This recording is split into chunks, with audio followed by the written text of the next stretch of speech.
Bem-vindo ao Cético do Senso Comum.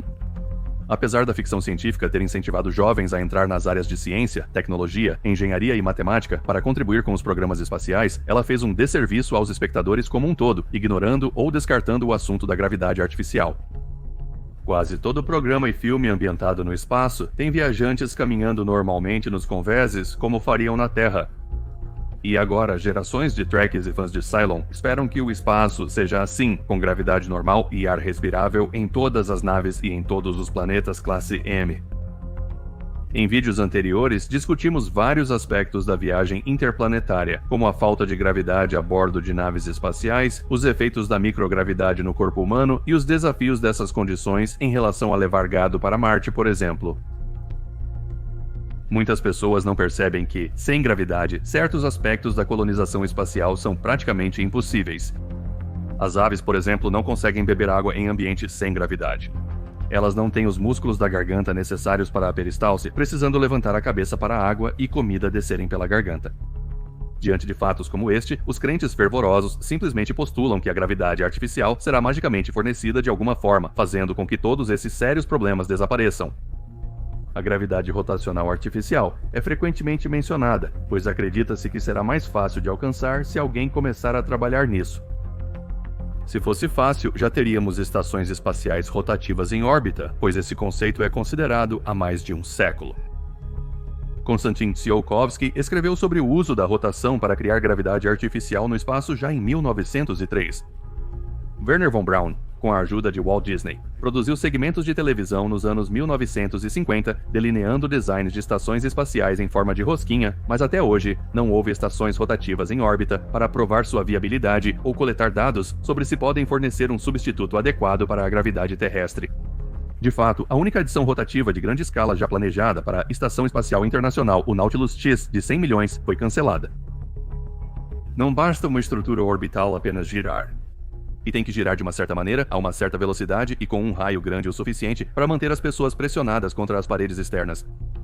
Físicos conhecem teoricamente as forças fictícias necessárias para criar gravidade no espaço, com fórmulas que indicam o tamanho e a velocidade de rotação de uma estrutura para mitigar os efeitos físicos no corpo. Essas forças são efeitos de maré, que são uma gravidade significativamente diferente, afetando as extremidades opostas do corpo, causada quando o raio da estrutura rotativa é muito pequeno em relação à altura da pessoa. O efeito Coriolis é um padrão de deflexão de objetos não firmemente conectados ao chão, causado por movimento relativo à rotação. Efeitos de inclinação, comparados a subir uma escada enquanto ela é virada de lado. Isso ocorre quando alguém se aproxima do centro rotacional de um sistema. E a doença do canal, que são alterações nos canais semicirculares do ouvido interno, causando tontura, náusea e desmaios. Isso ocorre quando a velocidade de rotação ultrapassa o limite que o ouvido interno consegue processar. Neste episódio, animaremos estruturas propostas para demonstrar a taxa de rotação necessária e comparar a gravidade marciana, cerca de 0,32 G com 1 G na Terra. Em cada uma delas, quanto mais a figura se aproxima do ponto vermelho, indicando o centro aproximado da gravidade ou baricentro, menos forças fictícias elas sentirão puxando-as. No ponto vermelho não haverá forças. Aviso: alguns objetos giratórios na tela podem causar tontura. De acordo com os especialistas, o cenário ideal é para uma grande estrutura rotativa como a DS-9, com um raio de 895 metros, girando a 1 rotações por minuto, causando uma força gravitacional de 1 G no bordo externo. Isso imita de perto a gravidade na Terra. Ou assim eles pensam, já que nunca houve experimentos dessa natureza em relação ao espaço. Ainda é um palpite se isso seria confortável ou desorientador para uma pessoa média, quanto tempo levaria para se ajustar, ou se é até mesmo possível. Neste diagrama, como o anel interno tem um raio e circunferência menores, uma rotações por minuto resultaria em apenas 0,36 G, aproximadamente o que os exploradores marcianos esperariam ao chegar. Na estação, os visitantes encontrariam diferentes níveis de gravidade, caindo para zero no centro rotacional. Há diversos canais no YouTube com animações do Starship em configurações que, segundo os criadores, gerariam gravidade artificial apropriada. Vamos analisar alguns desses conceitos e mostrar por que, em geral, eles têm poucas chances de sucesso.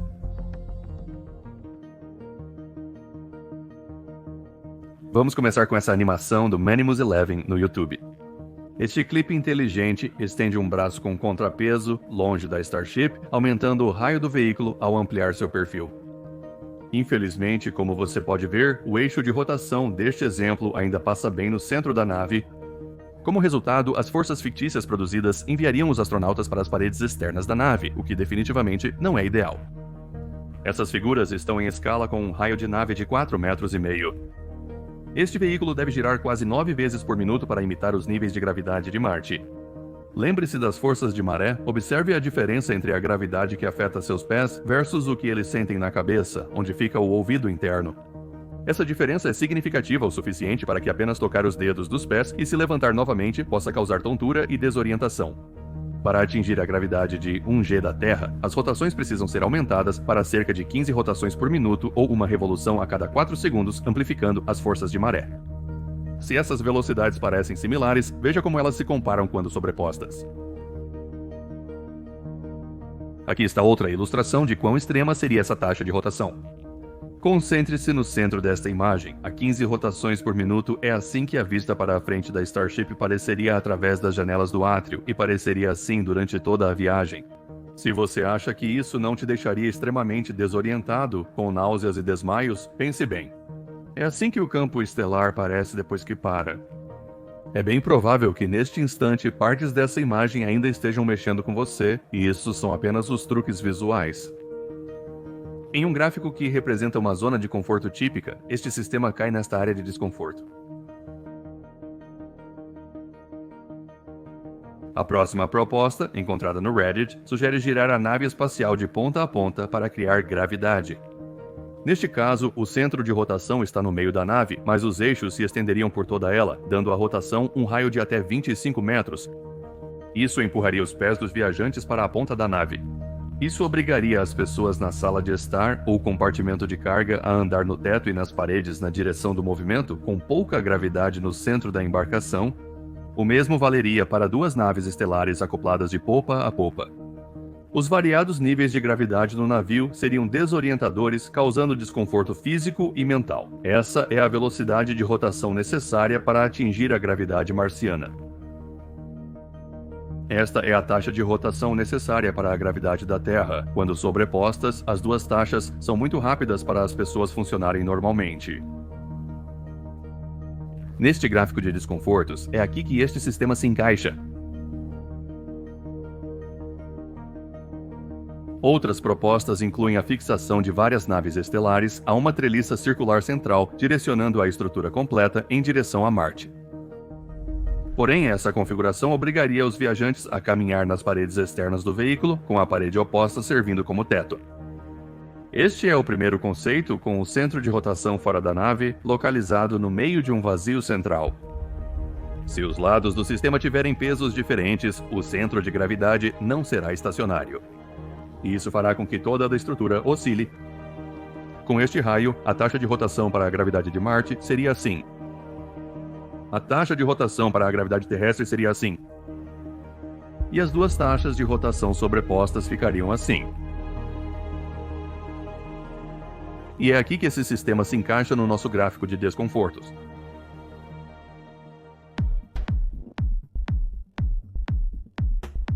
A única forma de rotacionar as naves espaciais para que os viajantes possam caminhar no chão é girando-a pelo nariz com a traseira distante do centro de rotação.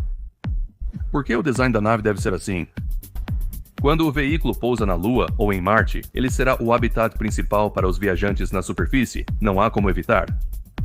Toda a animação, conceito de artista e desenho de guardanapo sobre a nave estelar em Marte a mostra em pé naquela base magra que tem. Os convéses são os pisos, simples e direto, então se a nave for experimentar a gravidade durante a viagem, é assim que ela deve experimentá-la. Há no mínimo 2 conceitos que dependem fortemente do experimento de amarração de gravidade Gemini 11 para se validarem. Em setembro de 1966, o módulo Gemini 11 soltou um veículo de contrapeso chamado Dina. Enquanto conectados por uma corda de 30 metros, os veículos tentaram girar um ao redor do outro para criar gravidade artificial.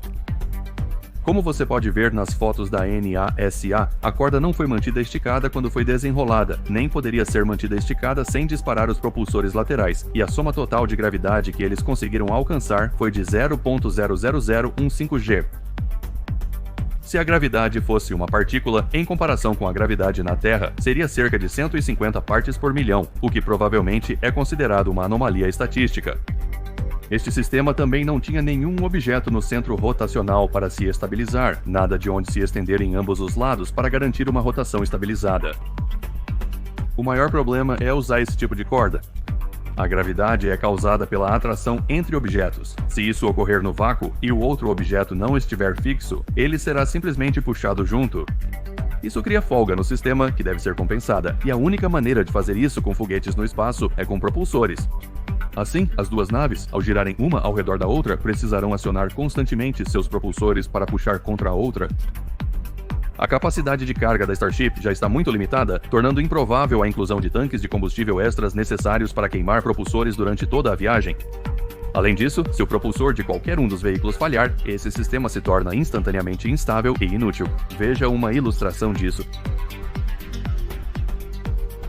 Há um esporte olímpico que demonstra a interação entre dois corpos unidos por uma corda, conhecido como lançamento de martelo, que remonta a 1829 a.C. e se originou nas terras altas da Escócia. O objetivo deste esporte é girar em um círculo apertado enquanto segura um martelo na outra extremidade de uma vara ou cabo. Quando o atleta gira o martelo rapidamente o suficiente ao seu redor, eles soltam a extremidade do cabo, lançando-o o mais longe possível. O centro de rotação deste sistema é através do centro vertical do atleta, que deve firmar os pés e manter a tração na superfície, enquanto fornece a força rotacional para colocar o martelo em movimento. Se o atleta perder a firmeza dos pés ou o cabo se romper, o martelo menor pode lançá-lo ao ar. Uma bola de 7 kg e 260 gramas no final de um cabo de 121 cm, movendo-se ao redor do atleta a 105 km por hora ou 29 metros por segundo, requer um cabo capaz de suportar uma tensão de 350 kg. O martelo pode ser lançado ao redor do atleta devido ao seu contato sólido com o chão.